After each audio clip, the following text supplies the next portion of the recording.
What's up guys, I'm DK Wrestler, and in today's video I'm going to be showing off every single Funko Pop I purchased throughout the year of 2025. And I will admit that I did not purchase as much Funko Pops as I've done in prior years, especially last year in 2024. And I think it's mainly because a lot of my interests have not really been made into Funko Pop form this year, to the point to where the Pops I'm showing off are actually from 2 different licensors only. While MD Shady, on the other hand, has had many different licensors, which he'll be showing off what he purchased throughout 2025. And I think because I feel like I have more than he does, he'll actually go first and show you guys what he purchased throughout 2025. Alright, so I will show off the Pops that I received in 2025 first, with the first kind of being a technicality with this pack of Biddy Pops for WWE. The reason why this is a technicality is because I did receive this as a Christmas gift last year, but I didn't actually open this up till this year because with the Biddy Pops you do get your 3 Pops here, which are the Undertaker, British Bulldog, Batista, and then there is the like mystery one. So I believe we did show this off in a video earlier in the year, but it did end up being The Rock, the final boss right there. So yeah, this one kind of is a technicality, but we figured we'd show it off anyways because I didn't know what Pop that was until this year. And then here's a random Pop that I actually purchased. I found this at my local Value Village for $7.99, which I thought was a great deal considering it was also in a protector. Usually at my local Value Village, if a Pop is even in the box, it's usually pretty damaged, so to find one in the protector was kind of a rarity, and it's actually a Pop that I wanted to go along with my Jay and Silent Bob Pop, so I figured I might as well buy it. Of course, this is Randall from Clerks 3. And then I figured I might as well show off the rest of the Pops on the back of the box there. And then going to one of the first ever sets, actually the first ever set of Funko Pops that I collected was Saved by the Bell. This is like the second wave, and this is Mr. Belding. I found this for $10, which I definitely had to pick up because it's a Pop that's a new character for Saved by the Bell. And then showing off the back of the box, you do have the Kelly and the Zach Morris as well. And one of the first Pops that I bought this year, we do have Baby Bop from the Barney set.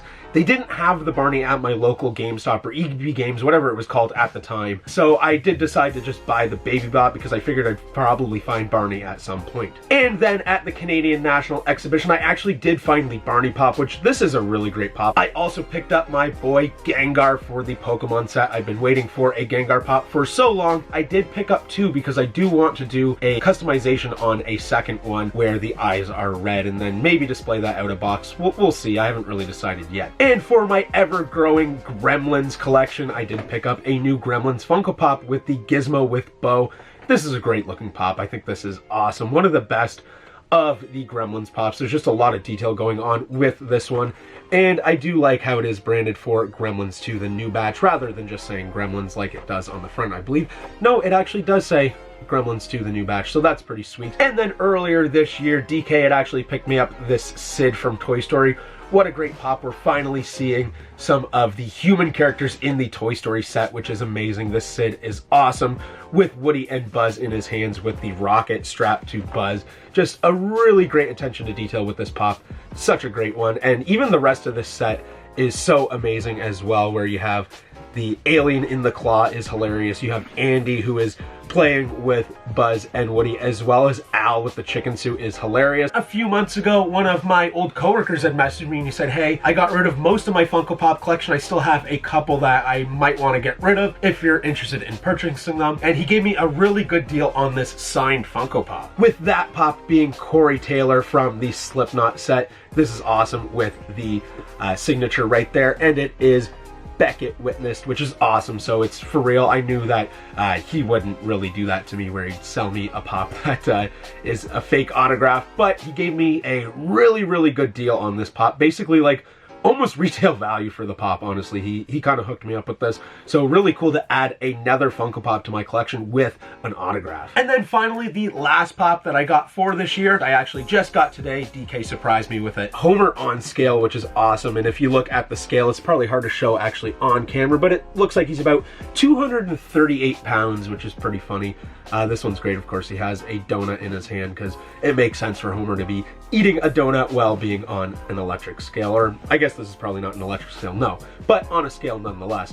And yeah, this pop is great. The new boxes for The Simpsons are okay, in my opinion. I love the original red boxes. I don't know why they didn't just stick with that. That's one thing about Funko that I don't like sometimes, is they change up the boxes and then they just look kind of ugly on your shelf. But there is the rest of the set, and I'm probably gonna have to get the rest of the set considering I am at almost a complete Simpsons set, but I've kind of started to fall behind. But hopefully if I can find some of these at retail, then I'll pick them up. Shout out goes to Sentinel107 and Duh Unacceptable Viewer. And the reason that they ended up getting a shout out is because they joined our YouTube channel membership, which only costs $1.99 a month. Not only do you get the shout out, but you do get lots of other perks, including early access to every single video and shorts that we produce on this channel. So definitely consider joining our YouTube channel membership. It will be greatly appreciated and it will go a long way of helping out this channel a lot. So definitely consider it, but let's get right back to the video. All right, so now on to me, which I believe now as I think about it, I could be wrong about this,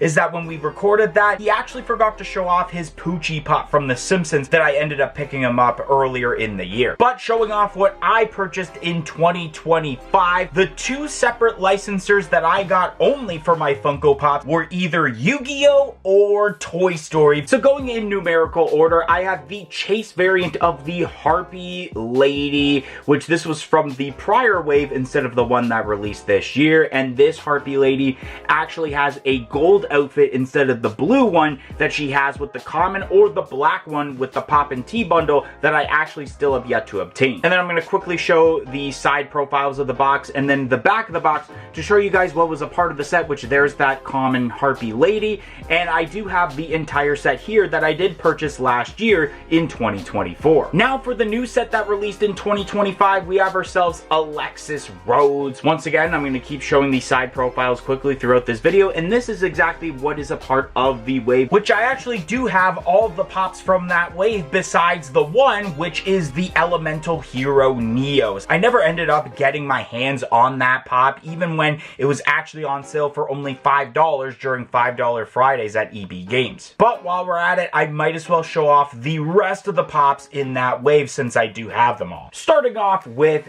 Yubel, and I think this pop is pretty cool. It actually gives off vibes of a character that seems like they could be a Comic-Con exclusive, but it was only a comic. The Funko Pop Plus of Dark Magician, which is pretty cool to get a newer Dark Magician. This is actually the newest Yu-Gi-Oh! Pop I ended up picking up, which was the Anime Expo 2025 exclusive Elemental Hero Shining Flare Wingman, which is really awesome, and I got it for such a cheap price. Up next, we have ourselves the Black Rose Dragon, which is normally an exclusive to Target in the States, and then the final Yu-Gi-Oh! Pop that I purchased in 2025, and I guess the newest one numerically, is the New York Comic-Con exclusive Dark Paladin. I think this is really cool. It's obviously based off of fusing a couple of different dual monsters, including Dark Magician. And now as I think about it, I actually totally forgot that I did purchase these two Office Funko Pops ones I've been searching for well over 4 years at this point that I obtained in 2025. And now on to the Toy Story Pops, which the first one that I did purchase in 2025 was the WonderCon exclusive Tin Toy, and mainly a lot of people know of this from the Pixar shorts, but Tin Toy did make a brief cameo appearance in Toy Story 4, involving in the same scene where you first meet Duke Kaboom. And this technically is one of the earlier pops that are a part of that limited edition set, because it does say that it's limited to 5,000 pieces. And continuing in numerical order, we have ourselves the brand new Alien, which I do enjoy the way that they pulled this off. And then there's the side profiles of the box, and then on the back here with the different characters involved, or at least some of them, because this isn't all of the brand new 30th anniversary set, which I will show in its entirety. Up next, we have ourselves Andy, which I'm so glad that they ended up making a pop of Andy. He's got such cool details, especially doing crisscross applesauce while holding Buzz and Woody. Now we have ourselves the Funko Shop exclusive pop rides of Woody on Bullseye. I really like how this ended up turning out to be, and especially getting this at a much cheaper price than its original $29.99 USD. The Specialty Series exclusive Sid Phillips, and this one is really awesome as well. I love the details of course, the braces on the mouth. He's holding Woody and Buzz Lightyear, especially with Buzz Lightyear having that rocket strap, which now, as I think if I'm not mistaken, MD also got this pop, so this would have been twice that you saw this, so I apologize. Now we have ourselves the Moments of Woody and Buzz Lightyear from Toy Story 3, which I've been meaning for a while to take that $44.99 sticker off, which I did not pay that price. I actually paid way less than that. And last but not least, for the 30th anniversary set, we have ourselves Al McWiggum. I really love the fact that they actually put him in the chicken suit instead of making him in his normal clothing. And although that's the end of the 30th anniversary set, there was one more Toy Story pop that I obtained, and it's a pretty fire pop if you ask me. With that pop being Buzz Lightyear from Toy Story 4, but as you can see on the front, it's actually autographed by the man, the myth, the legend, Tim